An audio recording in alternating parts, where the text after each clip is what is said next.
course, from the beginning, it's kailangan talaga, challenge ko talaga yan from the beginning.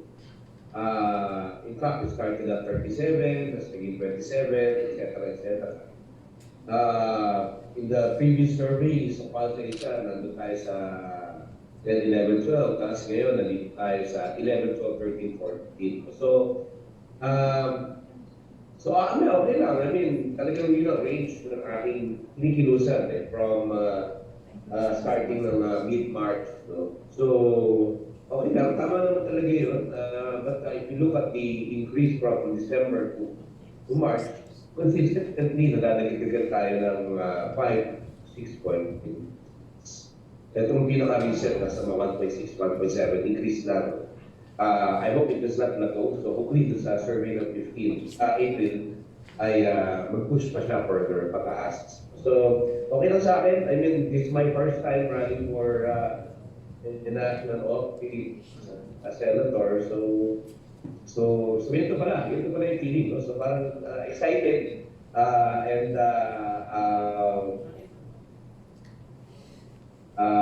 okay lang, just going through the motion of campaigns and yun lang yung feeling, wala masyadong press. Yung mga surveys are just guides kung nasaan ka na. In fact, nakikita ko ng survey, nababasa ko sa diary, wala akong provincial survey, wala akong regional survey. So okay lang, so talagang we are, this is a campaign that's a hit and miss thing. So walang talagang actual guidance. But for me kasi it's the journey, it's the experience of running for public office, learning from the people that I talk to, the different sectors, kung anong pwedeng gawin natin sa mga kababayan natin in the future if we become senator, discovering the new ideas and yun talaga yung objective, is to consult, talk to the people and find out ano ba talaga yung mga pangailangan nila, pressing need nila based on what have happened to their lives because of the pandemic and now because of the Ukraine-Russia conflict and many others. So yun yung aking pinagbabasihan ng campaign. So surveys are surveys and but more importantly para sa yung pakipag-usap sa mga kababayan natin and alamin kung ano yung talagang pangailangan nila. Mayor, I'd just like to ask if what made you decide to run as senator? Well, it's the desire to. I've been serving the people of Quezon City for more than 30 years. So I started from the ranks as a youth leader, and there's some other things sa pagiging mayor of Quezon City. And I'd like to believe that I can offer, based on my experiences as a local legislator of Quezon City and as a chief of executive of Quezon City. And my academic training, I think I'd like to believe that there's something that I can offer for our countrymen as a senator. I belong to the Nationalist People's Coalition and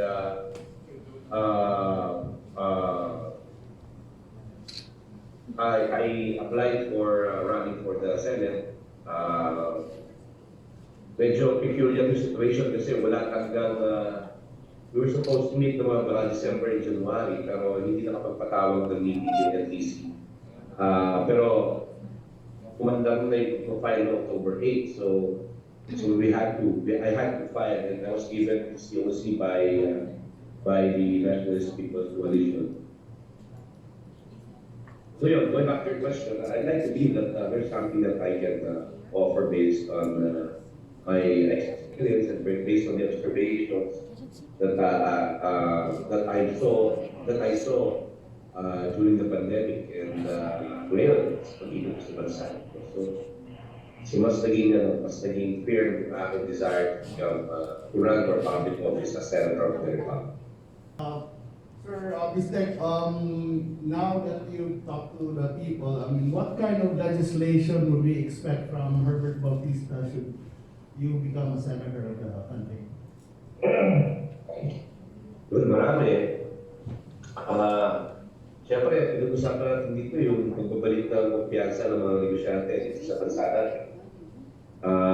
So we will provide as much incentive as we can for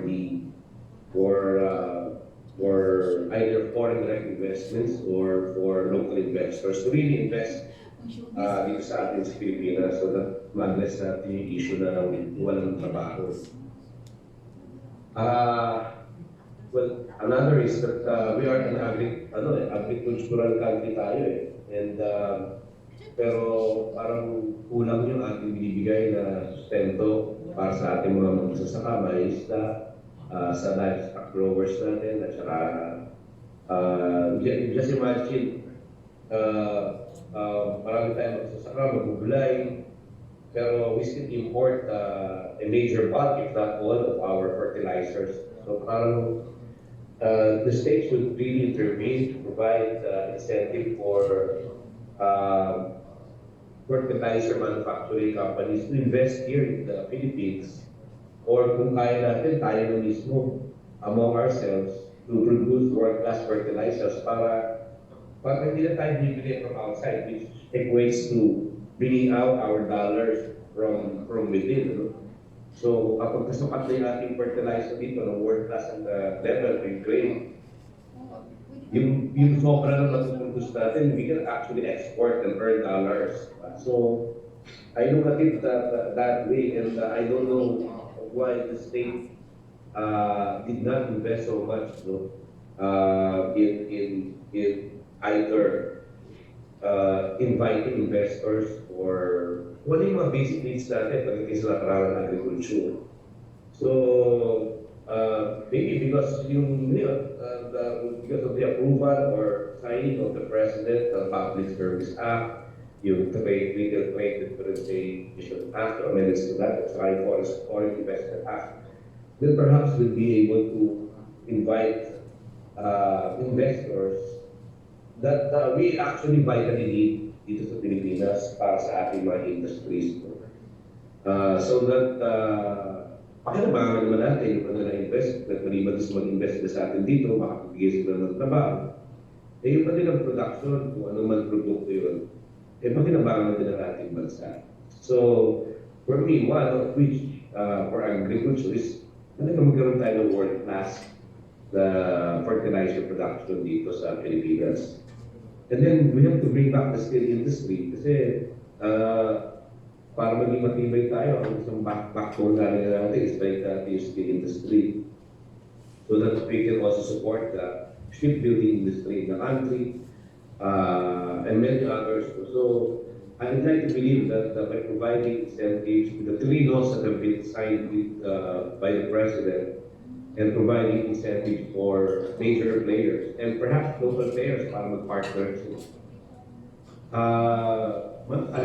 Atin yung in the long run, ma-achieve natin yung mga pangailangan ng Pilipinas. Kung hindi naman sa larangan ng langis, diesel at saka kerosene, there's information that I gathered that Department of Energy and Mr. Ramon at this in principle have agreed in the buyback of the Philippine government of Petron. So I'd like to believe that this is a very major policy na pwede natin gawin kasi alam naman natin it is true yung oil deregulation law, nilagay yan para maging pababaan ng presyo, mas maraming players, mas mababa ang presyo ng gasolina, diesel at saka kerosene, mas pabor sa mga kababayan natin. But reality dictates hindi kasi ang isa lang ang source nila yung world market. Pag lumasong tumutos sa buong mundo, automatic lahat sila tataas din. And the only entity that can be competitive as far as pricing is concerned is government. Unfortunately, government, in 1997 or in the late 90s, pinakawalan natin yung Petron. So I think it's high time na i-buy back natin yan. So that kung sakasakali magkaroon dito yung klaseng crisis, at hindi maawat yung private sector, at least government can peg a certain price per liter para doon na lang sila mamili ng doon sila magpakarga ng gas, diesel, o kaya kerosene. And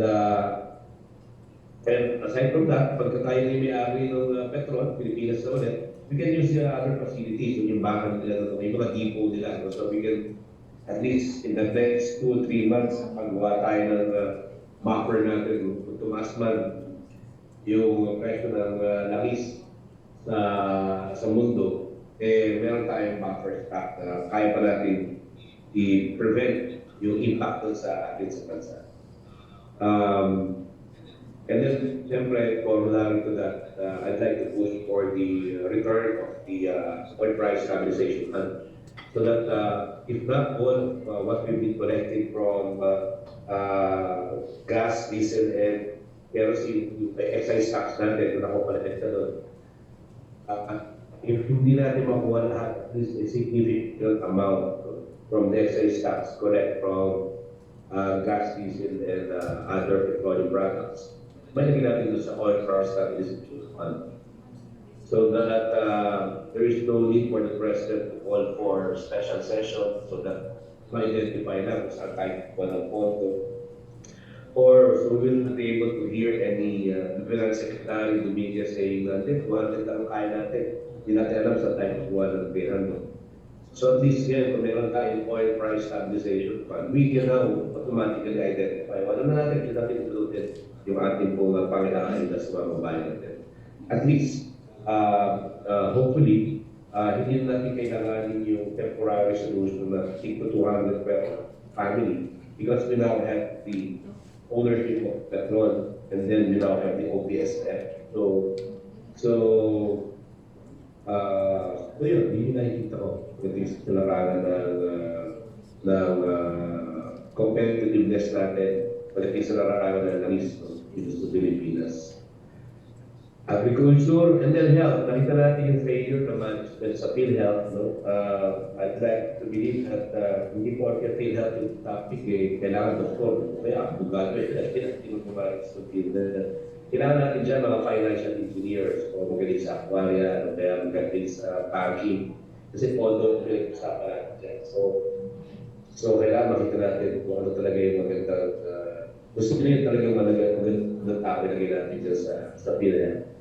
And then we also saw the weakness of our health system. Nakita natin kulang tayo sa rural health units, nakita natin kulang tayo sa hospital. Nakita na natin na sa sobrang baba ng sweldo ng medical practitioners natin, mas marami pumili ng nurses at doctors na umalis sa bansa natin in the middle of pandemic because they want a better future for their family. And that's mababa ang sweldo rito. So I guess all three issues on health, the lack of facilities, and the salary of both public and private ating po mga health practitioners must be addressed immediately so that hindi tayo magkaroon ng trade dito, hindi tayo magkaroon ng kakulangan ng tao nangangalaga sa atin. At the same time, yung buong sistema ng kalusugan ay maayos natin. So, sayang yung opportunity na lumawak na yung universal healthcare system natin, but unfortunately, the system itself needs healthcare. So kailangan ayusin natin. Good afternoon, Sir Bistek. Yes. You made mention in one of the interviews that you have said something about the statement, "You don't make promises." So how do you convince in campaign parties to the people who are listening to you that you can contribute to the national level after years of doing public service in the LGU level? Now, when I say that I don't make promises, that means it means that how can I promise something that I am not aware of? So that para yung sabihin is that I'd rather listen and consult people because that's the role of legislators. We'd rather listen, consult the various sectors of society so that we can come up with a policy or several policies that are likely beneficial for them, and not detrimental to the country. So that's what I meant. Sinabi ko di ako nakaka. Um, uh, in relation naman to sa second question mo, at least to sa second phrase mo that if you are ready, yes, of course, I am ready. I've been trained more than 30 years in local government, 9 years of executive experience, 30 years in 30. So 21 years are basically dedicated for legislation and academic training. Okay din naman, masters sa UP, sa National Defense Academy. So parang ready naman tayo. I'm trained to do research. Naintindihan ko magbasa ng graph, ng data. So pag pinagsama natin yung legislative work ko na 18 years o 19 years o 21 years pa, tapos nilagay yung aking training sa research sa academy, parang siyempre, bagay naman talaga siguro tayo maging senador. But more importantly, it's the people who will really lead the way para masasabi sa amin, ano ba talaga yung kailangan ninyo. Magbabanggaan ang mga interest about pero we have to find a way where as much as possible all sectors will benefit from that particular policy. So yun yung nakikita ko magiging role ko if I become a senator of the Republic.